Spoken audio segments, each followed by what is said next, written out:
Support for Carolina Business Review provided by Grant Thornton. Operating in more than 100 countries, our tax, audit, and advisory professionals specialize in helping companies unlock their growth potential. Blue Cross and Blue Shield of South Carolina, where healthcare is changing for the better. Find out how at ahealthysc.tv. And by Sunoco, a global manufacturer of consumer and industrial packaging products and provider of packaging services, with more than 300 operations in 35 countries. A four-year college degree was once considered the gateway to professional success. Diplomas were golden tickets. But with the cost of college escalating and a job market that remains unpredictable, what is the current return on investment in higher education? Commentators have compared higher ed today to the housing bubble of 2007. They say student loans flow as freely as a pre-crisis mortgage. Should we worry that the value of diplomas could collapse like housing prices? Welcome to the most widely watched source for Carolina business and public policy. I'm Diane Bailey, filling in for Chris William. Today we are honored to welcome to the program 4 presidents of highly respected independent colleges in the Carolinas. Dr. Ron Carter of Johnson C. Smith University, Dr. Betsy Fleming of Converse College, Dr. Carol Quillen of Davidson College, and Dr. Nayef Samhat of Wofford College. Please stay with us. Major funding also by Novant Health, bringing you world-class technology, clinicians, and care when and where you need it. The Duke Endowment, a private foundation enriching communities in the Carolinas through higher education, healthcare, rural churches, and children's services. And by Blue Cross and Blue Shield of North Carolina. Who's responsible for rising healthcare costs? Join us and many others in a candid discussion at letstalkcost.com. This edition of Carolina Business Review features Dr. Betsy Fleming, President of Converse College, Dr. Ronald Carter, President of Johnson C. Smith University, Dr. Nayef Samhat, President of Wofford College, and Dr. Carol Quillen, President of Davidson College. And now, Diane Bailey. What a pleasure it is to have each of you here today. Thank you so much for taking time to join us on Carolina Business Review. We've got a lot to cover, so we're going to dig right in and start at the heart of the matter: affordability and accessibility for all American students, particularly those in the middle class. Davidson has done some tremendous work with their admissions policy and aid packages. Can you tell us a little bit about what you've done? Sure. Well, it's a privilege to be here. Thank you very much for having me. There are 4 basic parts to affordability at Davidson. The first is we have to aggressively seek out talented students from across the socioeconomic spectrum. The second is we have to meet the demonstrated financial need of all of our students, and at Davidson we do that without loans in the packages. The third is we have to control the escalation of cost so that people in the middle class don't get squeezed by financial aid policies aimed at other groups. And finally, we have to offer an education that's worth what we charge. So I think at Davidson, that's our approach. You mentioned the escalation of costs. Over a 28-year period from the 80s to 2011, 3 times the growth of the median income was the growth in cost in higher ed. So the escalation is clearly an issue. At Johnson C. Smith, you're doing a lot to creatively meet the needs of students. Thank you. You're quite right. The key word is creative. The average family income for our students is $37,000, and the gap for funding the education is $5,000. We've created a gap funding endowment to assist our students. We have not raised tuition in 3 years, and we continue to increase quality while trying to look for restructuring our business plan. So keying off of that, not only looking at your operational costs and how they affect your students At Converse, you had a really interesting strategy around resetting tuition for all of your students. Can you tell us a little bit about that? Sure. Where we started was really to better understand the market for our educational product. And what we learned was we were really pricing the middle class out of our market. So we revamped our entire business model to be able to charge or price our education at what it actually cost. So we, in fact, reduced our sticker price by 43%. And that has been met with widespread interest, especially from middle-class families. Our enrollment's up over 20% in 2 years, so we're thrilled about that. But again, like Ron, it took revamping the business model to figure out how to do this and to also be able to support endowed scholarships. Right. Who knew college tuition was like buying a car, that it was negotiable? This is what I'm hearing in the marketplace, anecdotally at least. Kiplinger said that Wofford College is one of the best values in America. What makes that true? I think what makes it true is, first and foremost, the high quality of education we deliver. Fundamentally, that's what we're about, educating young men and women and having them graduate on time in 4 years. The other thing we do is that we give a substantial amount of financial aid to students. Almost 90% of our students receive institutional aid of some form. We deliver more than $30 million in financial aid to students. And as a result, we're considered actually one of the most socioeconomically diverse institutions in American higher education today. Outstanding. Let's talk a little bit about student loan debt. Carol, you mentioned that loans are not part of your Davidson Trust package. Right. But loans are reality for students, whether they're taking out loans Right. in undergrad, they may be taking out loans in graduate school. The debt can be crushing. There was a study that I read recently that said they're correlating student loan debt with a decrease in beginning of small businesses. There have been proposals considered that would cap student loan debt, sometimes as low as $10,000. Respond to that. Ron, what have you heard and what do you think about these ideas around how to manage the amount of student loan debt? Well, let me just say I've been very critical of some of the proposals because they don't connect the dots and it will end up pushing out students. We have to teach our students how to manage debt. We all have debt. So it's a manageable debt, and what should a student graduate with? We cannot afford to graduate students at Smith without loans. Our students are dependent on federal financial aid, and that's in terms of loans. Any other views on student loan debt? Well, I think, Yeah. we have lots of views. We're talking about different kinds of institutions here with different resource bases. Correct. And different kinds of student debt. There's federal government debt, subsidized and unsubsidized loans, and then there's the private sector debt that many students take.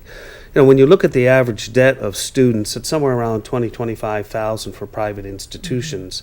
And I'd go back to make a point that you mentioned earlier about the rising cost of education. When you look at the rising cost of private education over the past decade or so, it has been relatively stable relative to public institutions. And in fact, the net price of private higher education has actually declined in real dollars over the past decade or so, whereas the net price of public education has gone up. So part of the situation we deal with is the complexity of the way our institutions are priced and the way we talk about the pricing of higher education. I would just to follow up on that, higher ed is a pretty diverse sector, and it's increasingly differentiating. And so it doesn't make a lot of sense to aggregate data in the way that we normally do. And I would think of education, particularly at an institution that has high retention rates and good graduation rates and good employment rates, good outcomes. I would think of the debt that is incurred there as asset building, right? And you can only measure the value of it long term. So we track very carefully student default rate, and ours is virtually zero. And we track employment rates for our students. And I think with high retention, high employment rates, it's a good investment for many. It is not a good investment for some, and we need to figure out why that is. You talk about the differentiation in the sector.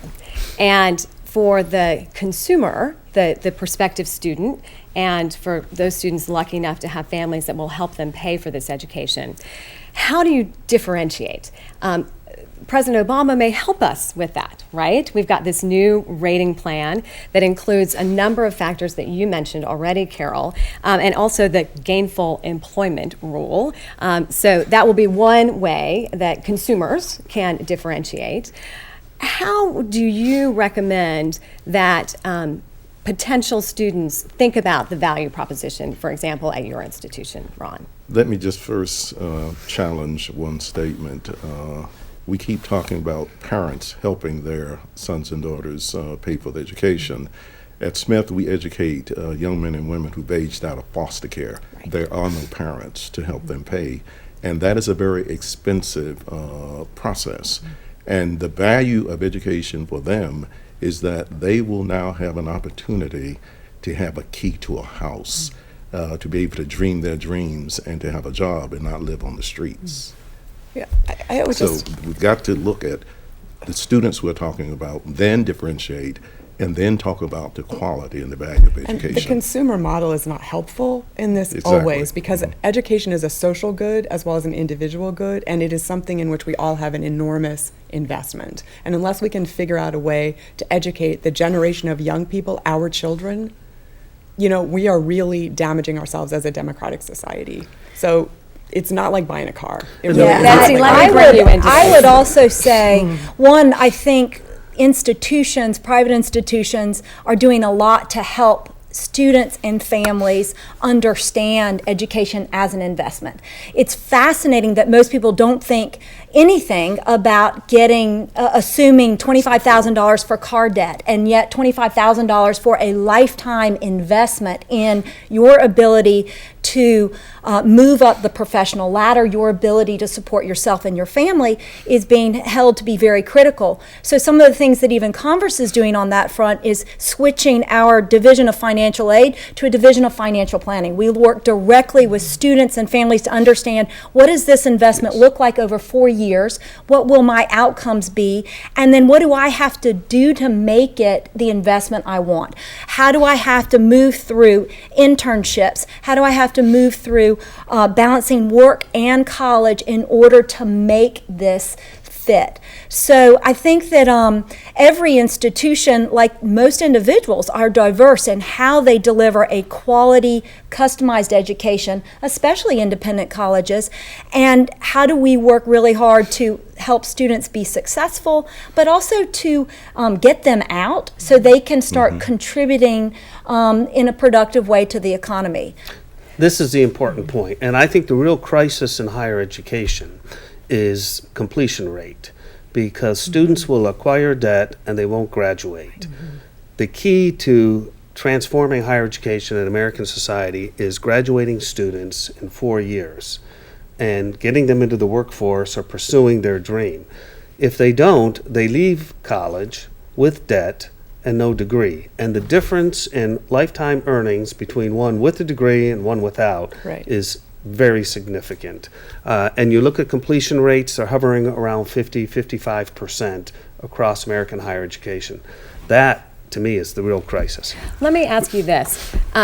What do you think about the new proposal to complement four-year education with community college education free, right? I think it's intriguing, well, based on the Tennessee model. Exactly. And the president's plan. I think it's intriguing. I think there are a lot of details to be worked out, but could have a significant impact on accessibility for families. It will have to be paid somehow, but nonetheless, I think it will could transform higher education. And to me, what it suggests is, how are we thinking about higher education? Is it a right, or is it simply an opportunity? If we begin to think about higher education as a right for young Americans, then I think the federal government will have a more substantial role to play along the lines of what we see with community colleges. May I just say, higher education is not only the right, I agree with you wholeheartedly, it's the promise for democracy. And we have to ask, education for what purpose? And we're not dealing with that. We also have to, again, I encourage people, go back and look specifically at the groups you're educating. You cannot educate adult learners in 4 years. They will stop out and they will come back. Right. So I'm asking people to develop logic models around the cohort of populations and to make sure that we're consistently delivering young men and women, as well as traditional students, who will hold the sky vision of this country up.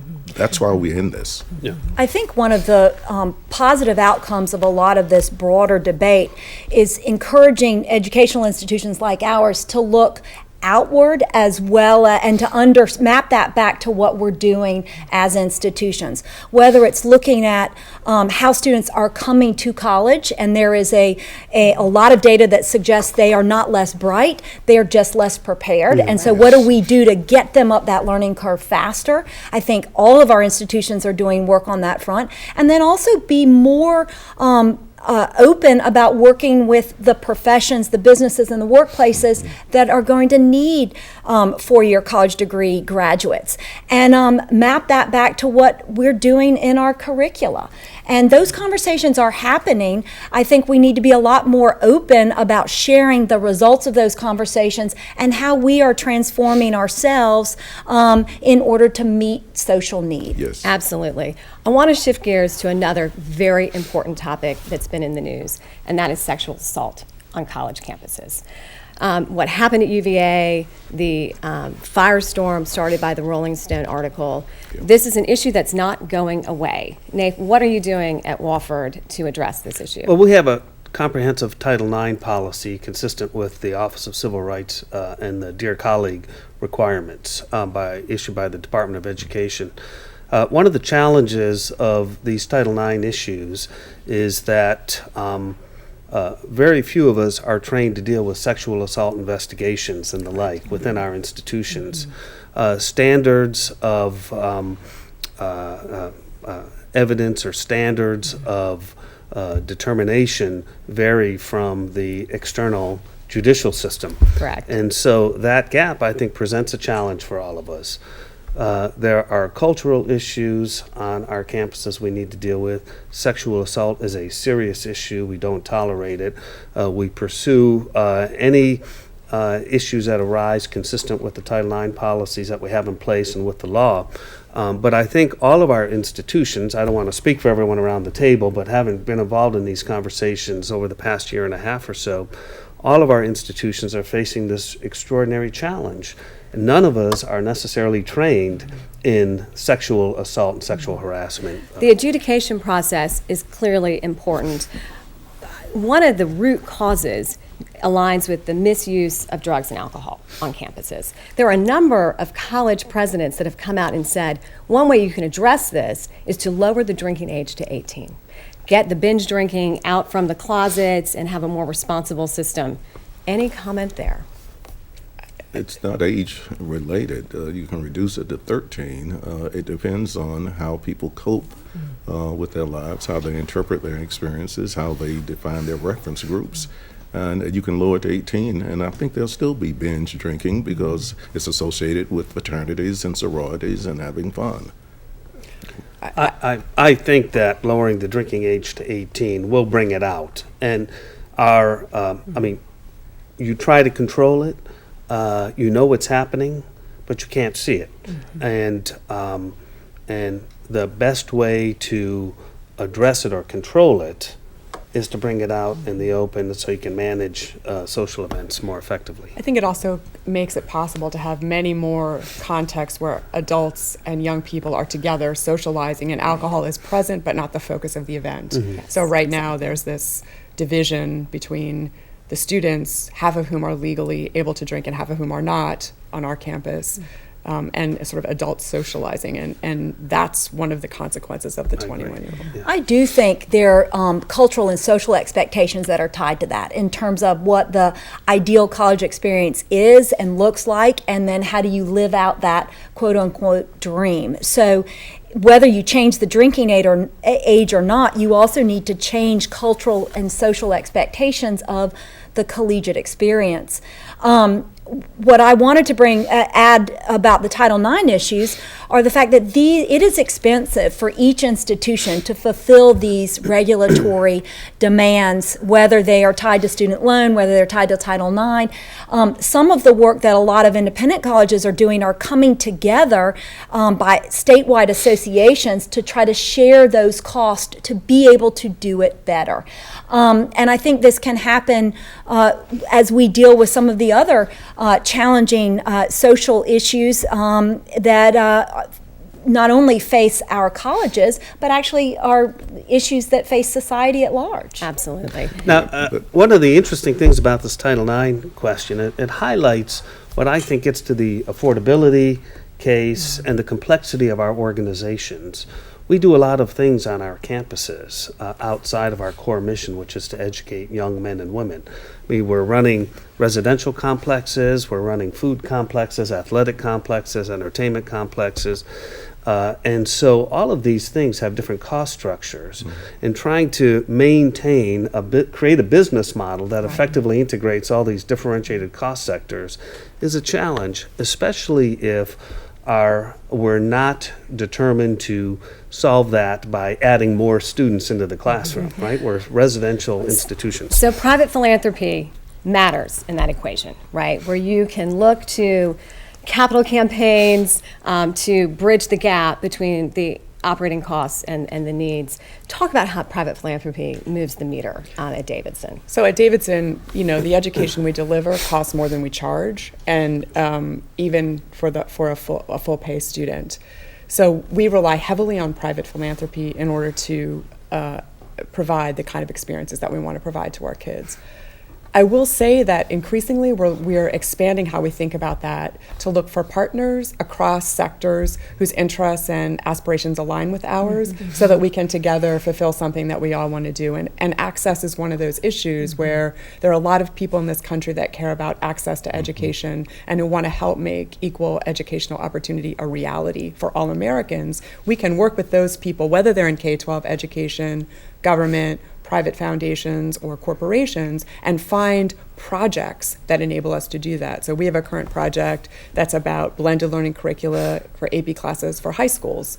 We have another project to eliminate the digital divide that we're a partner on in North Carolina. So there's a lot of ways in which higher ed is renegotiating, I would say, the social contract with the country. What's our function? What are our obligations around making equal educational opportunity real, not only at our institutions, but in our country? So we have just a few minutes left, and you've been talking about donors that want to promote access. There are also donors that want to have their names on buildings. So other critics of private philanthropy talk about donors being part of the problem, right? They saddle institutions with beautiful buildings that they then have the operating costs that are passed on to the students. Is there a downside to private philanthropy? Can you find one, Nayef? How about you, Betsy? I would say no. I think the best private philanthropy results from really positive, mutually beneficial conversations, finding the match. We use it to support scholarships and to provide for capital projects that we can't ask our students to pay for. That's right. The other part of philanthropy is tied to reaching out to businesses and organizations and saying, this is what we have to offer. How can we help you improve the educational aspirations of your employees, of your institution? So there's a lot of back and forth that happens beyond just the dollars and cents. It's sharing resources. Can I just break through that stereotype just quickly? I got there you, are very few donors who come, I have this majestic building in mind that I want to put on your campus with my name on it. It's just the opposite. We are saying we have programs that need to be accommodated. Yeah. Join us in building this. That's It's right. precisely that's the case. I want 10 seconds from each of you to identify what we should have covered today that we did not, or the number one issue for the future of independent colleges. Nayef, number one issue. I think the number one issue for independent colleges is to define for the American public the meaning and value of higher education. That goes beyond simply preparing for that first job. I'd say to better communicate our value to society and to be able to continually assess how do we provide quality education at a lower price. I would say it's to seize the opportunity that all of the higher education talk is offering us to renegotiate our social contract with our country. 2030, the new demographic majority will run this country. How do we educate them to hold the sky vision? Thanks so much for you to be here. It's a pleasure. It's a gift. I'm Diane Bailey again. Chris William will be back next week, and we hope you'll tune in. Thank you. Major funding for Carolina Business Review was provided by the Duke Endowment, a private foundation enriching communities in the Carolinas through higher education, healthcare, rural churches, and children's services. Blue Cross and Blue Shield of North Carolina. Who's responsible for rising healthcare costs? Join us and many others in a candid discussion at letstalkcost.com. Grant Thornton, operating in more than 100 countries, our tax, audit, and advisory professionals specialize in helping companies unlock their growth potential. Novant Health, bringing you world-class technology, clinicians, and care when and where you need it. Sunoco, a global manufacturer of consumer and industrial packaging products and provider of packaging services, with more than 300 operations in 35 countries. Blue Cross and Blue Shield of South Carolina, where healthcare is changing for the better.